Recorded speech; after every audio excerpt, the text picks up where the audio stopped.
In this fully animated lecture, I will teach you about corrosion. Corrosion is a natural process of slow and continuous eating away of metal. It is a redox chemical reaction. It takes place by the action of air and moisture with metals. The most common example of corrosion is rusting of iron. Rusting occurs when iron reacts with water and oxygen. Corrosion weakens the metal, leading to structural failure. Once metal corrodes, it can't simply be restored. The chemical bonds that hold the metal together are broken down, creating oxides or other compounds.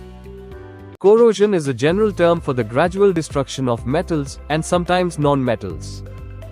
Rusting is a type of corrosion that occurs only in iron and its alloys, such as steel.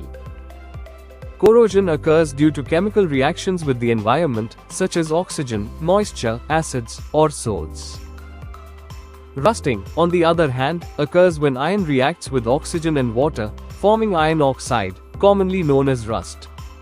In summary, corrosion is a broader term, while rusting is a specific type related to iron. The regions of stains in an iron act as sites for corrosion. Properly cleaning the surface and removing stains prevents rusting. Greasing or painting the surface can prevent rusting of iron. Modern paints contain stabilizers that protect against corrosion and weathering. Alloying iron with other metals is a successful technique against rusting. Stainless steel is a prime example of a useful alloy.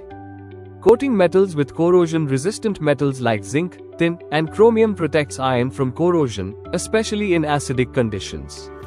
Metallic coating can be applied by physical or electrolytic methods. It is widely used in the food industry for tin-packed products.